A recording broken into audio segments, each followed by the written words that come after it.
माया जाल में फंसे नारद भूल गए। एक बार नारद जी को यह अभिमान हो गया कि उनसे बढ़कर इस पृथ्वी पर कोई दूसरा भगवान विष्णु का भक्त नहीं है। उनका व्यवहार भी इस भावना से प्रेरित होकर कुछ बदलने लगा।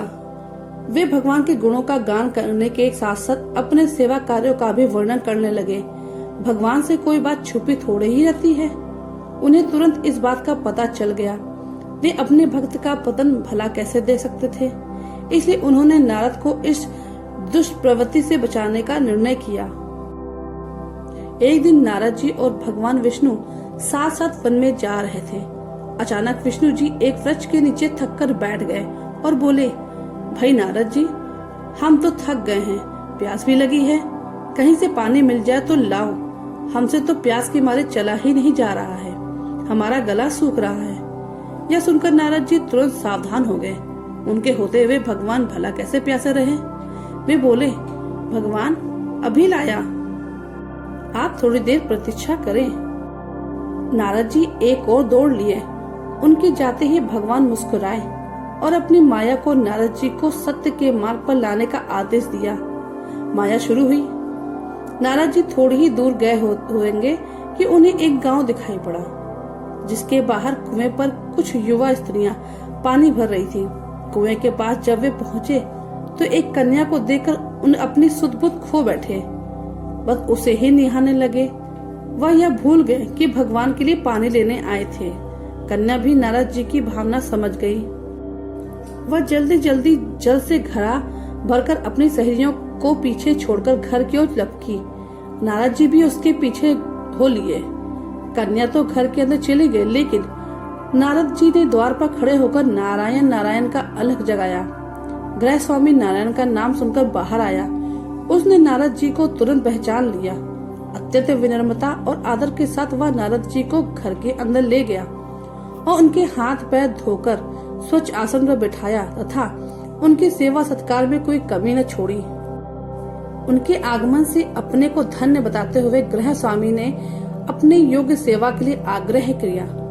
नारद जी बोले, आपके गृह में जो आपकी कन्या जल का घड़ा लेकर अभी अभी आई है, मैं उससे विवाह करना चाहता हूँ। नारद जी की बात सुनकर गृह स्वामी एकदम चकित रह गया, लेकिन उसे प्रसन्नता भी हुई कि मेरी कन्या एक ऐसे महान योगी तथा संत के पास जाएगी।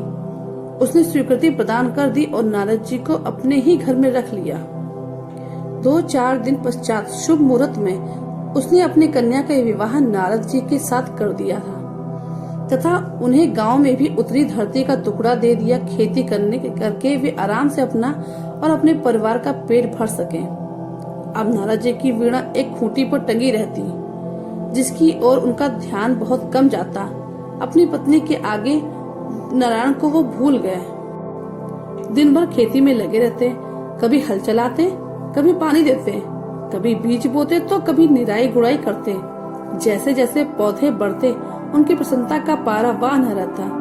फसलें हर वर्ष पकती कटती, अनाज से उनके कुठार भर जाते। नारद जी गांव के एक संपन्न किसान माने जाने लगे। वर्ष दर वर्ष बीतते चले गए और नारद जी की गृहस्थी भी बढ़ती चली गई। 3-4 लड़के लड़कियां भी हो गए।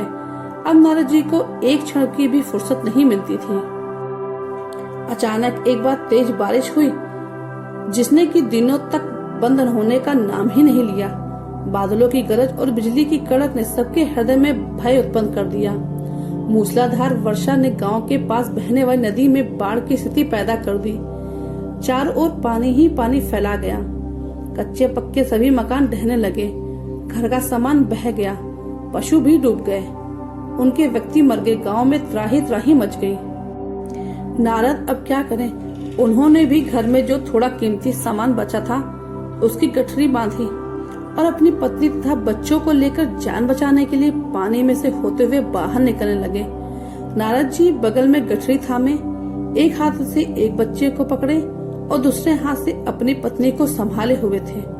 पत्नी भी एक बच्चे को गोद में और एक का हाथ पकड़े धीरे धीरे आगे बढ़ने लगी। पानी का बहाव अत्यंत तेज था तथा यह भी पता नहीं चलता था कि कहाँ गड्ढा है और कहाँ टीला। अचानक नारद जी ने ठोकर खाई और गठरी बगल से निकलकर बह गई। नारद जी गठरी कैसे पकड़ते, दोनों हाथ तो घिरे थे। मन मसोक कर सोचा, फिर कमा लेंगे। कुछ दूर जाने पर पत्नी एक गड्ढे में गिर पड़ी और गोद का बच्चा छूटकर बह गया। पत्नी बहुत रोई, लेकिन क्या हो सकता था। धीरे धीरे और 2 बच्चे भी पानी में बह गए। उन्होंने बहुत कोशिश की बचाने की, लेकिन कुछ न हो सका। दोनों पति पत्नी बड़े दुखी, रोते कल्पते, एक दूसरे को सांत्वना देते कोई ऊंची जगह ढूंढते रहे। एक जगह आगे चलकर दोनों एक गड्ढे में समा गए। नारद जी तो किसी प्रकार गड्ढे से निकल आए, मगर उनकी पत्नी का कहीं अता पता नहीं चला। बहुत देर तक नारद जी उसे इधर उधर दूर दूर तक ढूंढते रहे, लेकिन व्यर्थ। रोते रोते उनका बुरा हाल था। हृदय पत्नी और बच्चों को याद करके फटा जा रहा था। उनकी तो सारी गृहस्थी उजड़ गई थी। बेचारे क्या करें, इसे कोसे अपने भाग को या भगवान को।